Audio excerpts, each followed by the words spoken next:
Shalom, shalom, Israel. First and foremost, I want to give all honor and glorification to the Heavenly Father in the name of His only begotten Son, Yahweh Bahashim Yahushua. Yahweh is the name of the Most High God in the ancient Paleo Hebrew. Bahashim means in the name of. Yahushua is the name of His only begotten Son, who the world ignorantly calls Jesus Christ, right? And before starting this video, I want to give a double honors and salutation, to the elders that have been teaching the truth for years and years, being righteous examples to the flock. And I also want to give a strong shalom and peace and blessings to the brothers and sisters that have been in this thing for years and years, doing the work of the Lord.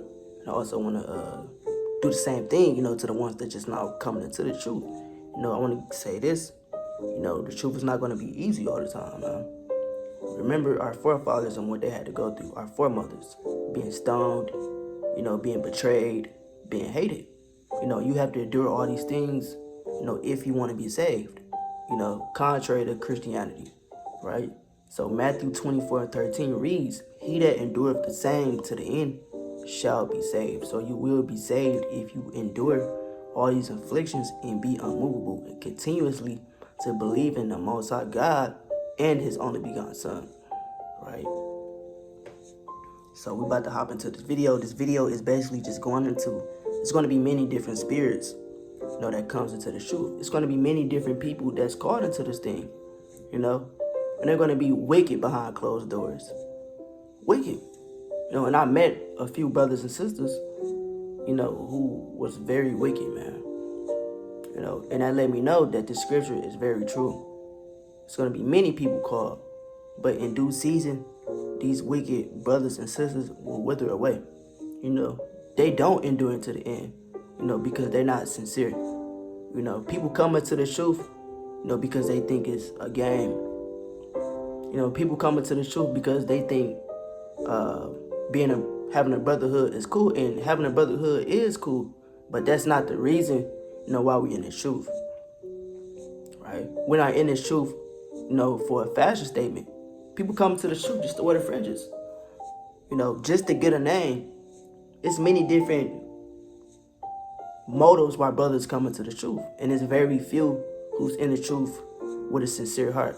It's many different slacking. It's rare that you find, brothers and sisters that sincerely want the kingdom of heaven. And that's why I say in Matthew 22:14, "For many are called, but few are chosen." Those few that are chosen are the sincere ones, that really want the kingdom, that really is trying to magnify the name of the Lord to the best of their ability. Believing in the whole Bible, applying these scriptures and precepts to the best of their ability to their life, right? But yeah, man, you got a lot of people that come into this thing, for whatever our reasons. You got people that come into the truth and just only wear their fringes and think they finna get the kingdom of heaven. You're not keeping no other law, statutes, and commandments, and the whole purpose of wearing your fringes is so you can remember to keep the commandments. You got people that come into the truth, just to come to the feast days. You got people that come into the truth that only keep the Sabbath. What about the other 613 plus commandments? You're not going to get the kingdom of heaven only keeping one commandment. What about loving your brother? What about the feast days? What about, these in-depth breakdowns? And I'm not saying that you need to know everything. Just learn what you can, do what you can, and put your all into it, like the scriptures say, right? But nevertheless, let's read Matthew 22:14 one more time. "For many are called, but few are chosen." And then we go jump to Matthew 24:14, right? And that many that are called are the Israelites that are upon the world, right? The Israelites that's all over the world. So let's get Matthew 24:14. And I got it written down, so I don't need my sword or typed up. So it reads, "And this gospel of the kingdom shall be preached in all the world for a witness unto all nations, and then shall the end come." Right? So this gospel, this truth, it's going to be preached upon the whole world. If it's getting preached upon the whole world, that means a variety in a mass of people are going to be called into the truth. No, oh, I want to see what this about. I want to see what this about. That's what people are going to do. But it's only going to be a few and a remnant of people that's saved, because those few and remnant are the ones that's going to be sincere, that's going to endure, that's going to continually thinking about serving the Lord. Doing exactly what he said. Right? But nevertheless, let's get the book of Matthew chapter 13, verse 47. It reads, "Again, the kingdom of heaven is like unto a net that was cast into the sea and gathered of every kind, which when it was full, they drew to the shore and sat down." So I'm going to stop right there. So it says the kingdom of heaven is like unto a net. So when a person going fishing, I'm going to use this bag for example. When a person going fishing, this bag is a net, obviously. You're going to get many different things that goes into that net. You might not get the proper fish that you want. You might catch a dead fish. You might catch a bluefish. You might catch a salmon, tuna. It's going to be many different types of fish in that net. Good, bad, dirty, clean. Nevertheless, it's going to be many different kinds. It's just the same, when you preaching this truth or bringing out the truth. You're going to have many different people that try to come into this thing or call into this thing, just like this parable. And it's a direct precept that's tying in with Matthew 22:14. "For many are called, but few are chosen." Again, I'm going to read it from the beginning. "Again, the kingdom of heaven is like unto a net that was cast into the sea and gathered of every kind." So you're going to have wicked brothers and sisters that come into the truth. You're going to have righteous. You're going to have many different spirits. You're going to have, angry brothers and sisters, that come into the truth. That might seem righteous at first. They're going to have an anger spirit on them. You're going to have scary spirits that come into the truth. You're going to have harlots that come into the truth. Whores behind closed doors.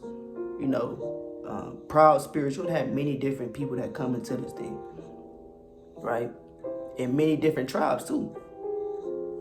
It say, "And gather of every kind, which when it was full, they drew to the shore, and sat down and gathered the good into vessels, but cast the bad away. So shall it be at the end of the world. The angel shall come forth and sever the wicked from among the just." Right? So it's going to be a great separation in the end of the world. The angels are going to beam up, the elect and the righteous, right? And the wicked, they're going to get burnt the hell up. They're going to get burnt, with nuclear fire or famine or pestilence or the sword. And sword just meaning, weaponry, right? So you're going to have many different spirits that come into the truth. As brothers and sisters, we got to be aware of Satan's crafty counsel. Just because somebody got on fringes don't mean that they're righteous. Just because somebody got all praises to the Most High in their bio, don't mean that they actually love the Lord. Because a lot of people think they love the Lord, but they don't. They don't even know how to love the Lord properly. They go based off their own opinion. They're not loving the Lord based off knowledge. Let's get the book of Romans, chapter 10, verse 1 and 2. Let's get the book of Romans.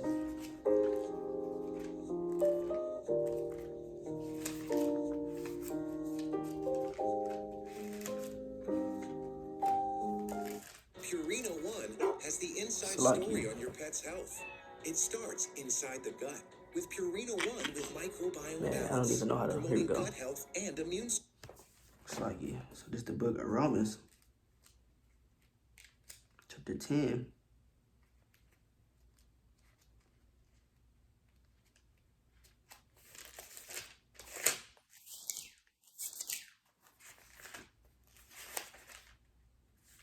In verse 2, it reads, "For I bear them record that they have a zeal of God, but not according to knowledge." So you're going to have people that have a zeal for God, but not according to knowledge. You're not serving the Lord righteously.